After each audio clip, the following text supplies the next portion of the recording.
What's up mga kabonsay? Welcome po sa channel ko guys for today's vlog. So nandito po ako sa UP Diliman Bonsai Society mga kabonsay. Dito sa garden ni Kuya Bernie naman mga kabonsay. So nandito tayo sa bonsai ni Kuya Bernie. Kumuhay ka muna dyan sa vlog. So ayan po. So meron po tayo ditong bonsai for sale. O meron po tayong ibebentang bonsai dito ni Kuya Bernie mga kabonsay. 8 pirasong bonsai, 8 pirasong bonsai. Package po ito sa halagang mamaya na po. Pasukin mo natin intro ko, kaya intro, pasok!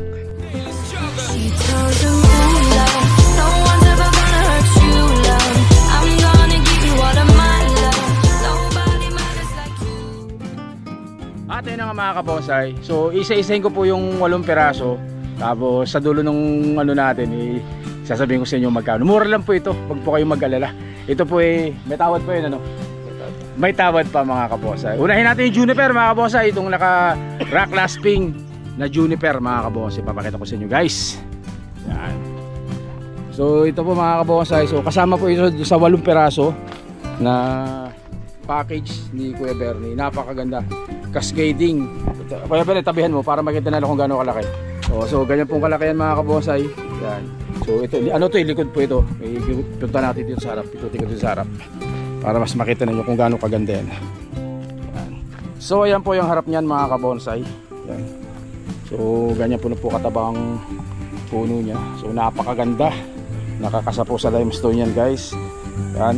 So alam po naman natin kung magkano presyo ng mga juniper. So kasama po ito. Ito pong una dun sa 8 na package na binibenta ni Kuya Bernie mga kabonsay. Yan. Juniper po yan guys. Juniper po. Napakaganda. Grabe pagka-cascading niya. Full cascade po yan mga kabonsay. Napakaganda. So isa po yan. So sunod natin itong sampalok.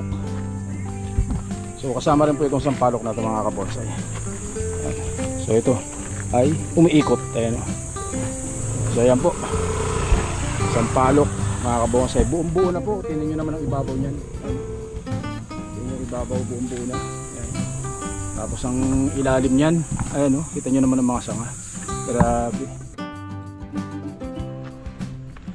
At ito po, ganito po kalaki mga kabonsay ang puno nitong sampalok na to. So ito po yung pangalawa natin sa 8. Yan, sampalok na yan ni Kuya Bernie. Napakaganda, buo na po yan, buong sampalok guys.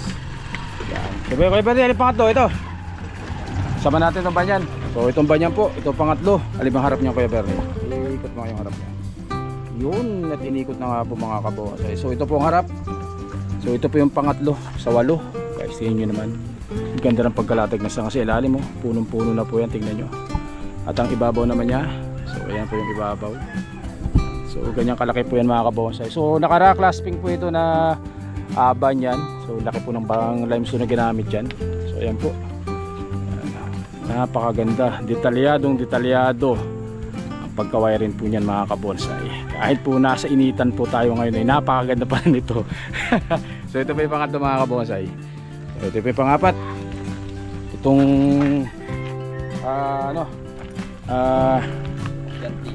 Chango bat Pokyanti mga kabonsay. So ganyan pong kalaki yan. Tingnan nyo naman.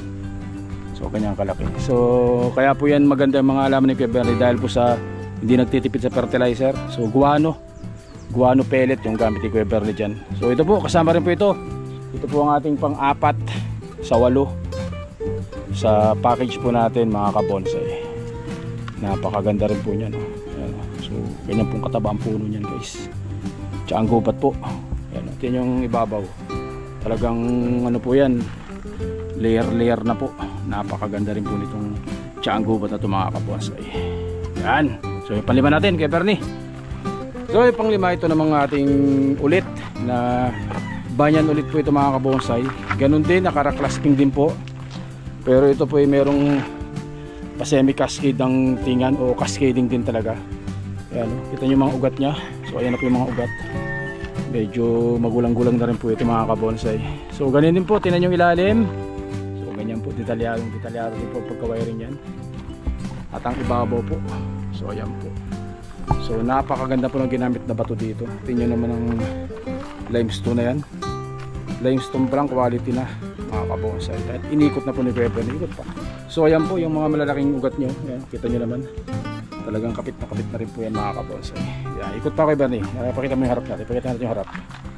So ayan po yung harap. Yan. So ayan po yung ating pang-5 sa 8 na for sale natin dito guys. So, pang-6 tayo, pang-6. So ito naman pong tiyaang gubat na to. Tiyaang gubat, ay so tiyaang gubat ano? Kamuning bilog. Tiyaang gubat ulit. So kamuning bilog po yan mga kabonsay. Yan. So ganyan po yung kataba. Laki rin. Yan. Upright na kamuning bilog po yan mga kabonsay. Pero tinan nyo naman po, ayos na, ganda ng pagkalatag ng mga sanga niyan. Pag silip nyo, talagang layer na po yan mga kabonsay. Halos buo na rin po yan mga kabonsay. Itong ibabaw niya. Yan. Napakaganda. Yan. So kamuning bilog po mga kabonsay. Yan. Pangilan ito? Pang-7 na? Pang-7? Oh, alin pa yung isa Kuya Bernie? Pang-6. Pang-6? Alin pa yung isa? Ito, banyan ulit po mga kabonsay. So, yung mga banyan ni Kuya Bernie, iba-iba ang karakter. So, isa rin po ito, napakaganda nito, isa na to. Napakaganda rin. So, ayan po, cascading naman po ito. Nakaraklasping din mga kabonsay. Kita nyo yung mga ugat niyan. Nakaraklasping din po. Kita nyo naman ang pagkalatag ng mga sanga niyan. Sa baba, grabe, full cascade. Na banyan po mga kabonsay. So, ayan po. So nilagyan lang po ng extension para madagdagan yung lupa. Pero kapag stable na po yan o ano na, pwede na yan tanggalin mga kabonsay yung extension pot na yan, yung harang na yan para hindi malaglag lang yung mga rivers and guys. Pero yan po kabuuan. Ito naman ang mga lalim na sa akin. Ganda. Full cascade na banyan mga kabonsay. Pang-7 pala to, pang-7. Pang-7 po mga kabonsay. At ang pang-8, yan. So ito pong sampalok din mga kabonsay. So ito naman ganyang kalaki. Kita nyo naman ang pataba. 5 piraso. Kaya napaka-healthy ng tao niyan. Kaya panikot mo konti. Ikot. Ayun o. Kita nyo naman po yan. Layer na talaga. O naka-clouding na po yan mga kabonsay. Napakaganda rin po. Ibabaw. Pakita natin ang ibabaw. Ibabaw niya. Yan. Ang ilalim, kita niyo po yung pagkalatag na sa kanyan. Quality. So ayan po yung pang 8 natin na pasa package na binibenta dito ni Kuya Bernie. 8 piraso po yan mga kabonsay. So ngayon po tatanungin natin si Kuya Bernie kung magkano po niya binibenta yung 8 piraso po na yan mga kabonsay. Yan. Si Kuya Bernie natin. Si Kuya Bernie ang pagsasabihin natin kung magkano. O Kuya Bernie, magkano mo binibenta yung 8? 320. Yun. So mga kabonsay, 320,000 po yan mga kabonsay. 8 piraso, 320. Huwag po kayong mag-alala. May tawad pa po yan. Basta sa sure buyer.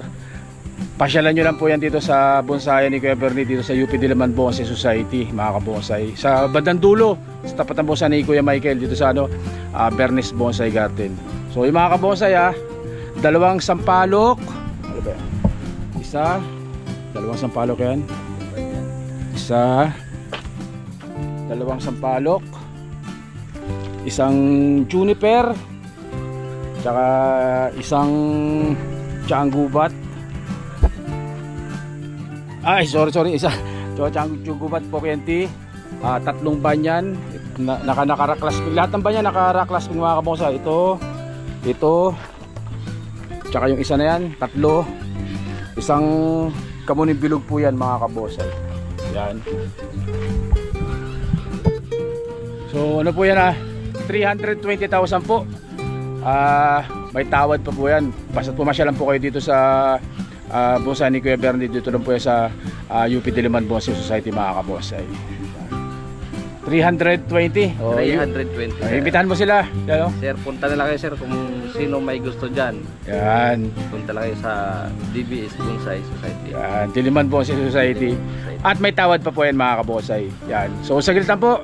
Tapos meron pa kami ibibenta dito na isahan lang ng mga kabonsay. Saglit lang mga kabonsay.